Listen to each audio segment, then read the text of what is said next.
some stage, the sort of inertia of the judicial establishment here in believing that having only one medical opinion is enough will come up against the European Court saying it's not enough.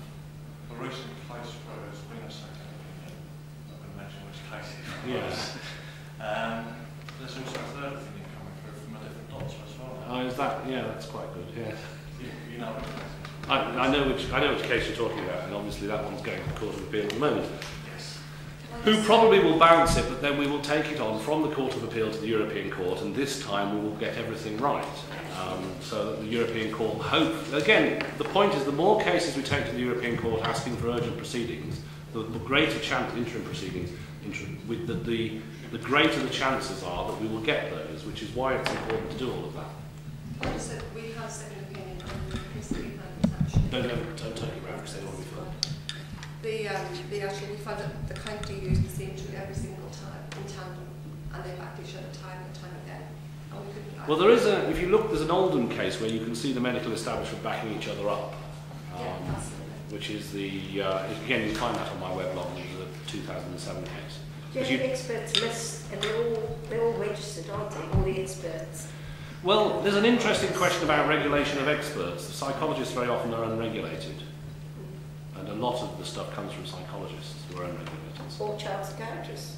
Well, psychiatrists tend to be regulated because they tend to be regulated by the GMC. Yeah. All right, but there is a great difficulty with the quality of expert opinion.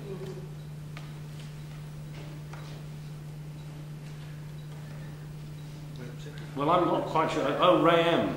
Paragraph 157 out of the Webster's judgment.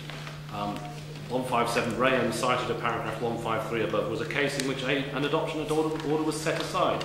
Two girls had been adopted by their mother and stepfather following the former's remarriage. However, when giving his consent to the adoption, their father had not been told and did not know that their mother was suffering from terminal cancer. Following their mother's death, and when their stepfather had difficulty caring for them, they went to live with their father and his new wife. Everyone was agreed that this was in the best interest of the children. The father then appealed against the making of the adoption order on the ground that his agreement had been given in ignorance of his former wife's condition. This court granted permission to appeal out of time and set aside the adoption order. In other words, they have reversed adoption, right? But I really don't think that's the route to look at. What we need to be looking at is stopping it going wrong in the first instance. And there's an interesting thing. UNICEF do studies comparing the successes or failures of different countries in terms of preventing child abuse, deaths from child abuse and neglect. And those countries that do worst are those countries which have forced adoption. I would argue that comes from the fact that the practitioners are set against the parents at an early stage, because the parents have that fear that they will lose their children forever, which creates that tension where people should be working together. They have a conflict. And we have this particular problem with special case reviews in this country, which is that there's great difficulty auditing the number of special case reviews, and Ofsted believe it's now running at between 150 to 200 a year special case reviews following the death of a child, when the figures quoted to the World Health Organization by the UK are 11. All right? There was a good report done by David Rose, and actually Annabelle did a lot of work for that report, in the Mail on Sunday, which looked at the question of how well does the system work, and the answer is very badly. Just look at Doncaster. I mean, there was 8. Birmingham was 15 when there are good reasons why this happens, and part it comes from the way the government manages it and the bullying style of management. Do you want a copy of the agenda? Yes. We've got another copy of the agenda. I did 20, so then but I can email them all round If you borrow off now, as well. I'll read out the jury. I had no idea. Cool. I had a few people said they couldn't come, so I I'll read out your I child. didn't come That's all right. I Thursday. didn't know today, Gareth, do you want to say anything? No, you just sit there watching.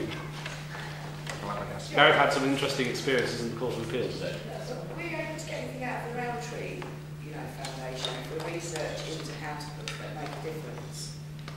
It might be possible. One of the difficulties is we have a judicial review in the in the High Court about the Jersey child abuse deaths. Interestingly, part of the evidence, it's a question of the failure of the rule of law in Jersey, and we've unearthed a failure to prosecute a psychopathic nurse who went around killing people, which is part of the evidence for the fact that the rule of law in Jersey has failed. In terms of the legal entity, one concern I have is if that case goes wrong, the legal entity we have at the moment will cease to exist and we'll have to create a new one. So I'm not inclined to spend a lot of time on that legal entity. It may be worth setting up another one anyway and applying for such funding. I have been very much focused on just trying to get cases going through to the Court of Appeal because but I do think there might be a case to, because of the fate of the advice desert and the fact that Too many children dying. the too many children, yeah, exactly. Well, getting independent research is absolutely critical. I spoke to Herbert Laming, Lord Laming, who produced the report into the death of Victoria Climbié. I think the government have a big problem in as much as they're only looking at whether or not the Laming reforms actually were implemented, and many weren't proposed by him. The problem is that reorganising social services wasn't the solution to the problem, and it wouldn't be the solution to the problem again. And the problem is in the main caused by the way in which the system is performance managed and things like the integrated children's system and things like that. The integrated children's system, I'm sorry about this, which is going into another area, is the system which is used, it's a rule in terms of documents that's used for decision making and record holding by local authorities' children's services. And it's driven by performance management that you've got to make this decision within that time. Not the right decision, but the rapid decision. So the first assessment in 7 days, core assessment in 35 days. But what if it's the wrong decision? And snatch and grab us in these cases. yeah, I know, exactly. And now you can't blame the practitioners who are bullied into doing this. Because that's what they are doing. Yeah, and they get bullied into doing this, and they're bullied into doing this actually by the government. Not because the managers want to get their stars, because everybody wants to get stars. It's like little kids who like to get stars at school. Senior directors of children's services also want to get their stars and be assessed as not being inadequate or even adequate, but satisfactory or excellent. And Unfortunately, we live in a bonus-driven country. well, it's a bonus-driven country, and although we've stopped them giving out money for adoptions, we haven't stopped them putting pressure on local authorities to increase adoptions. I actually emailed the head of children's services at Ofsted today to ask him what the current performance indicators are and what Ofsted is saying about them for each of the 157 children's services authorities in England. We'll see what happens there. They're okay. They are doing what they're told. Right? They are told to do this in this way, and you can see all the documents, and they all specify everything in great detail, including PAFC 23, which is the problem we face at the moment. Sorry about that. It's slightly off the issue of the courts, but it explains why the decisions go wrong to start out with. But that's the same thing with the expert witness. They expect a miracle in a half an hour interview.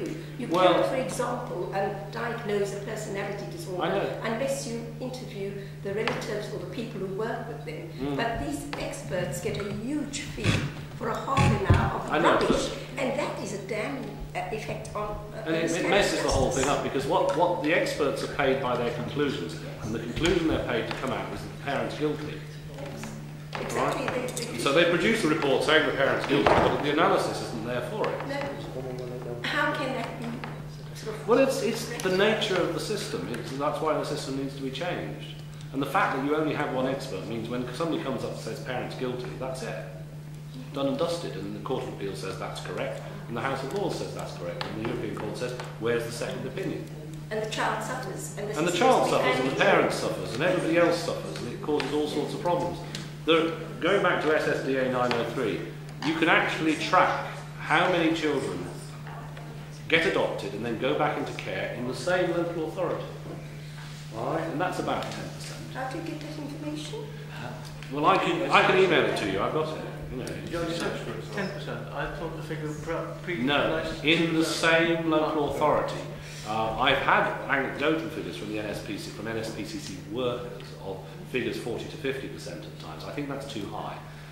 I think the figure's more of the order of 25%, but the government won't do the research. I've done research into 2 local